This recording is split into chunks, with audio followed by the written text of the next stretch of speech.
Welcome to The Conversation. My name is Brendan Malone, and in this episode, I want to explore the question, would we be worse off without democracy?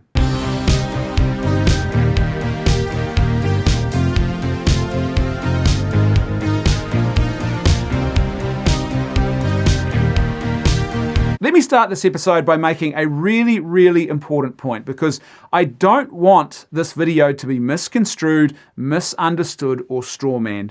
What I am not saying here is I am not saying that there is no difference between various systems of government that you could actually live under. I'm not saying, for example, that there's no difference between communism or fascism and democracy, that they're all just, variations on a theme. No, there are some huge differences. So I'm not saying that. I'm also not saying that democracy is actually not better than communism or fascism or some sort of tyrannical, brutal dictatorship. I'm not saying that at all. Obviously, democracy is far better than those other systems, and I would much rather live under democracy than I would under communism or fascism or some form of brutal and barbaric dictatorship where atrocities and injustices were happening. So I'm not saying that there's no difference and that democracy is not better. In fact, it's wildly better than those other things. But what I want to question really, and I guess I want to challenge, is the way in which I think that in the modern West,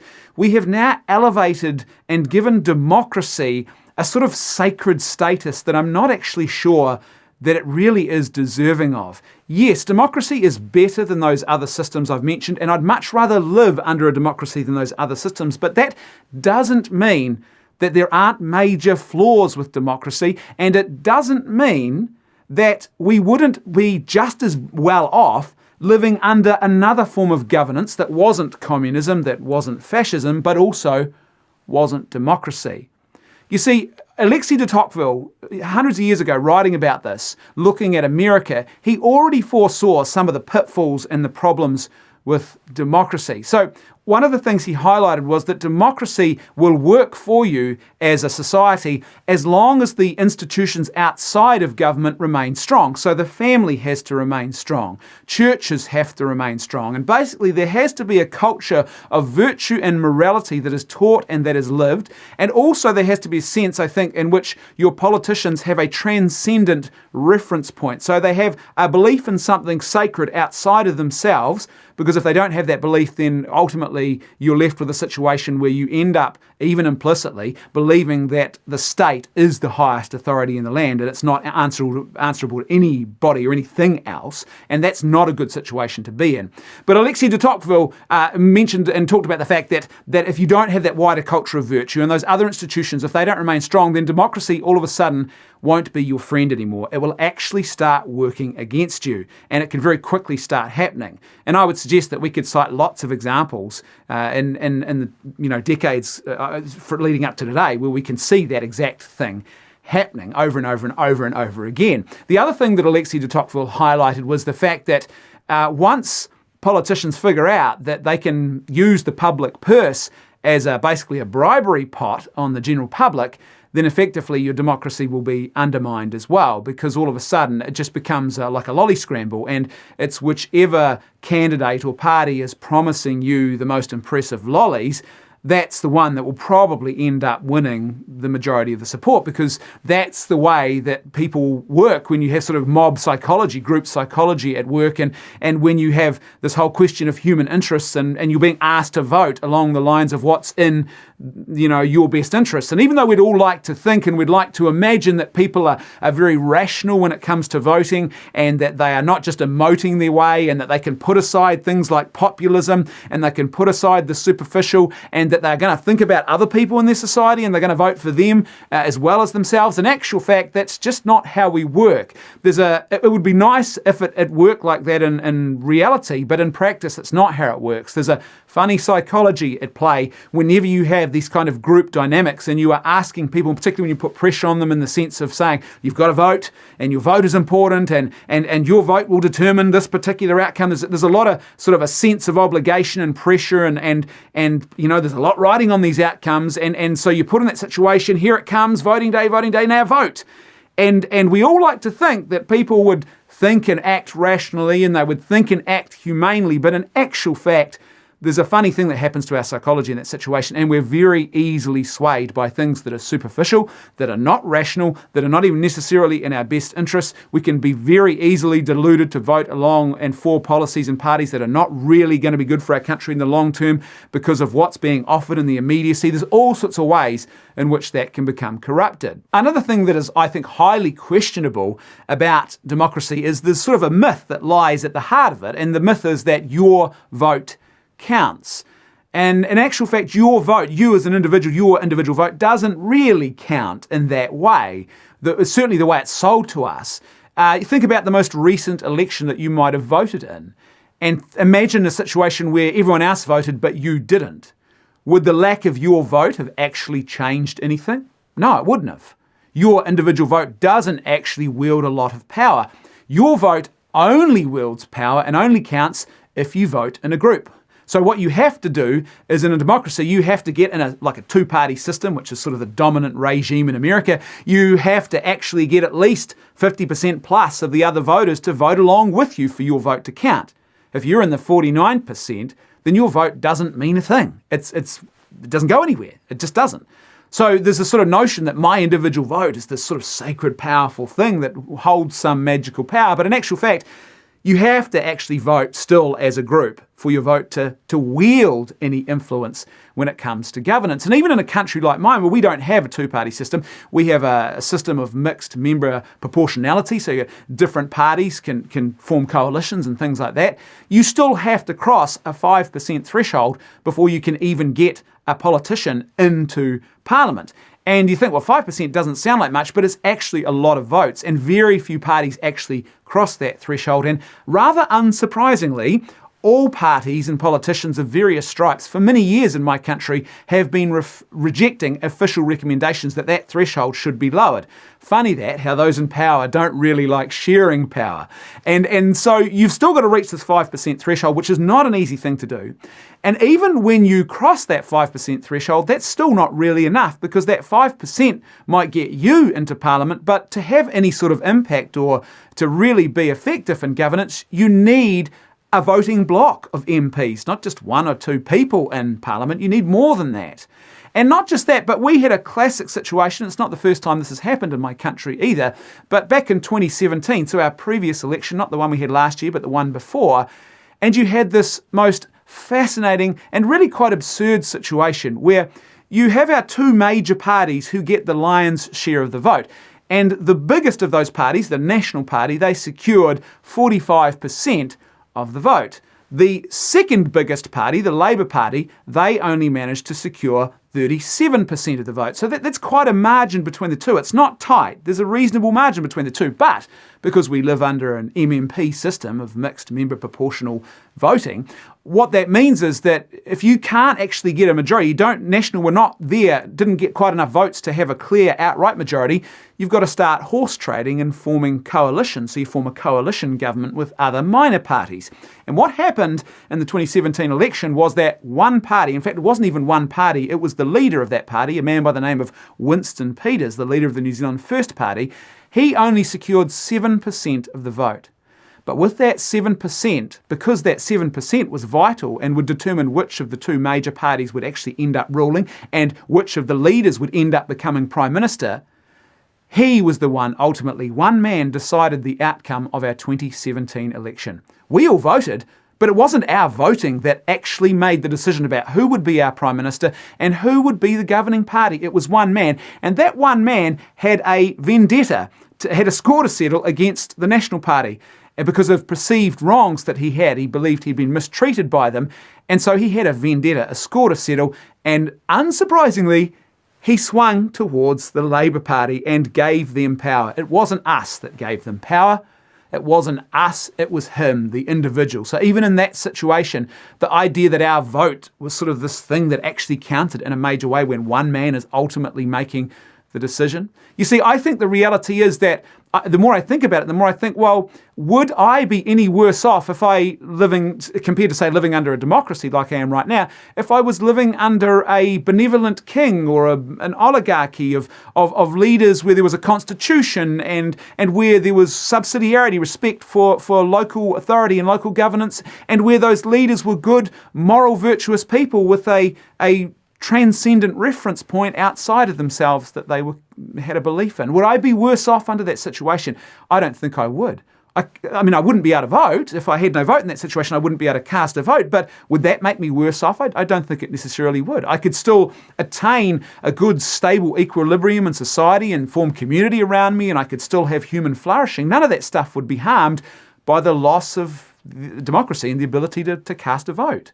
So does that mean then that democracy is perhaps overstated a little bit by us in the West? That just because it's better than other worse alternatives, it doesn't mean that ultimately other systems couldn't also produce just as good an outcome for society. In fact, I know some people would argue that unlike in a democracy where you've got lots of politicians and lots of moving parts at play, if you get a bad king or a bad small group of leaders, it's generally a matter of time before that changes, or, it's generally possibly a lot easier to deal with that problem if one person's corrupt as opposed to a whole system having various types of corruption, quote unquote. And I use that word loosely, by the way. I don't mean there's literal corruption everywhere you have democracy, but you know what I mean. I think the way in which it can be corrupted. You see, I think one of the things that we believe about democracy that's not actually true is that we believe that democracy guarantees protection against tyranny. Well, it actually doesn't.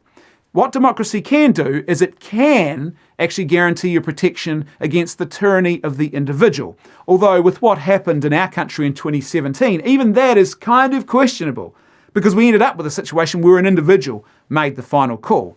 Not the majority, not the rest of us voters at all. But generally speaking, I think it does provide a reasonable layer of protection against the tyranny of the individual. Although if an individual tyrant does take power and they fool us all and they run a very effective election campaign at the right time and they rely on populism and they just do all the PR tricks in the book and get into power, I don't know if they're going to surrender that power willingly, and if they don't surrender it, does democracy really give you an advantage there? If the guy in power says, well, I'm just not going to listen, or I'm going to change the rules, and he convinces enough other people in power to do the same, then do you actually have a power to protect yourself against that individual in that situation? I don't know if you do. But again, generally speaking, I think democracy does provide a better level of protection against the tyranny of the individual. But what it can't do is it can't protect us against all forms of tyranny, and there's not just that form. And I think that's the one we tend to fixate on. We tend to fixate on some form of tyrannical government. We miss things like the fact that there can be a tyranny of the masses. You can have the majority of voters, for example, if 51% of people tomorrow started voting in favour of slavery, you would have the tyranny of the masses at work there. The majority can still act in a way that is tyrannical. So democracy doesn't guarantee a protection against that at all. In order to protect against that, you need what Alexis de Tocqueville talked about, was that idea of a culture of virtue and goodness and truth that actually governed people's moral actions and the decision-making that they engage in. There's no protection in democracy against the tyranny of stupidity, which is where people don't vote with prudence. They don't vote along good, sensible lines. They just vote in very superficial kind of ways. And that quite often happens in democracy. It's very easy for that to happen. There's no protection against that.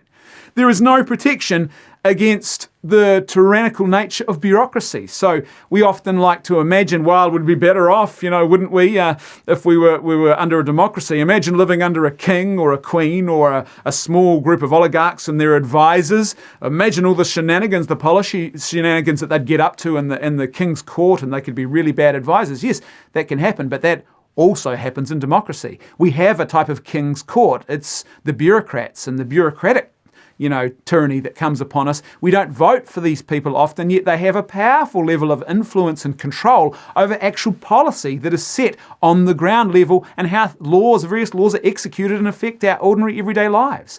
So democracy doesn't protect us against that. And I think that's worth contemplating, because I think what we often think of when we think of democracy is we think, great, we've been given this sacred franchise and it's a really powerful and important thing. And we sort of elevate the ability to vote as if it's this amazing gift that's given to us. You hear a lot, your power, your vote counts, your vote matters. And it's imbued with this almost divine-like quality. But in actual fact, when you think about it, it's really a two-edged sword, this sacred franchise that we're given to vote. You see, it's not just a gift that we're given when we're told we have the power to vote. There's also a debt that we inherit as well. You see, we often think about it, we think, wow, the increase in the number or availability of people to vote is just an amazing thing. So, initially it was only a small group who had control, and then landowners got to have control and got to have a vote, and then it becomes all men, they get the vote, and then women get the vote. And now in my country, there's also people advocating and debating for the idea of 16-year-olds having the vote. Now it's 18 at the moment. Should be 16-year-olds, and they should have the vote as well. And we think, it's this expansion of some gift, some power that's being imbued to the people. But in actual fact, it's not just a thing we're being given, the ability to cast a vote. It's also a debt that we inherit. We are now being pulled into the world of politics. What happens is our society, all of us, the more of us that actually have the ability to decide on what form of governance and who should rule us, the more we get pulled into the circle and the sphere of politics, and the more politics starts to dominate and insert itself into our ordinary everyday lives. The reality is that whether you are living under a benevolent king who is just and a moral ruler, or a queen, or a group of oligarchs, or a democracy, there's going to be things you're going to complain, they're making silly decisions. That's going to happen under any form of governance. But what happens now is when we're asked to cast our vote in an election and pick who's going to lead us, then all of a sudden we become consumed, and the world of politics starts inserting itself into our world in a very different kind of way than it would otherwise. And it just becomes all-consuming. And when I think about it, for example, I probably know maybe only a handful of people who are actually qualified enough to understand actual economics and economic theory and economic mechanisms and how all of those things work.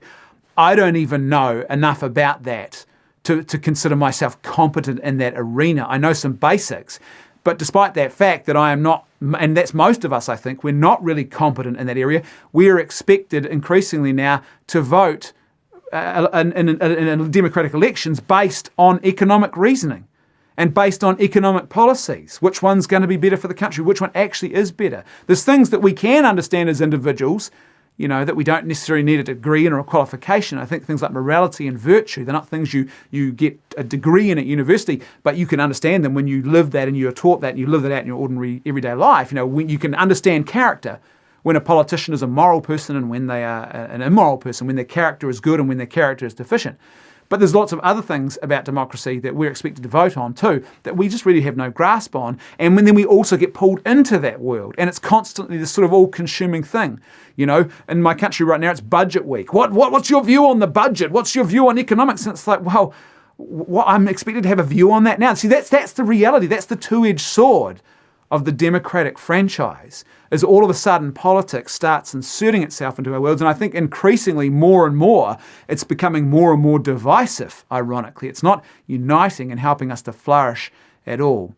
So let me just finish again and wrap this all up by saying, because I don't want to be strawmanned and I don't want people to take this video away and misconstrue it, I am not saying that democracy is equal to other systems of governance, that all systems of governance are equal. They clearly are not. And I'm not saying that democracy is not better than other systems of governance. It clearly is. And I would actually much rather live under a democracy than I would under communism or fascism or some sort of brutal, tyrannical dictatorship. What I'm saying here is that I think we've given an elevated democracy and given it the sacred status that I'm not sure it's actually truly worthy of. And what happens is we fail to understand and see perhaps the flaws, and we often think that democracy is the only system where human and humane society could actually flourish and thrive. And one other thing I should say is, I guess the million-dollar question that some of you are thinking is, well, Brendan, do you have a perfect system of governance in mind then? Do you have a better system? And the answer to that question is I don't yet. I'm still mulling over that part of the question. What I do know is that I find myself increasingly discontent and disenfranchised when I look at democracy in general. And I think part of that is the way we've elevated it as this sort of sacred thing, and I'm not sure it's actually deserving of that. But I'm still mulling over the question of, well, what might an alternative look like? I don't know the answer to that question. And here's the thing, that's one of the beauties of life. And this is when you sort of pull back from democracy and pull back from having politics constantly consume you. It's actually okay to have these kinds of conversations and not necessarily have all of the answers to the big political questions figured out. Let's just have the dialogue and perhaps see where this ends up. Thanks for watching this episode of The Conversation. Don't forget to like, share, and give this video a thumbs up. That all helps the channel. And wherever you're watching, please subscribe. If you're on YouTube, don't forget to hit the little notifications bell as well. That way you'll get updated about every new piece of content that we publish. A huge thank you to everyone who is supporting us at patreon.com/leftfootmedia. For as little as $1 a month, you can help to ensure that this great content keeps happening. So that's patreon.com/leftfootmedia. As little as $1 a month or as much as you'd like to contribute. And a huge thank you, as I said, to everyone who made today's episode possible. You guys are awesome. I'll see you next time on The Conversation.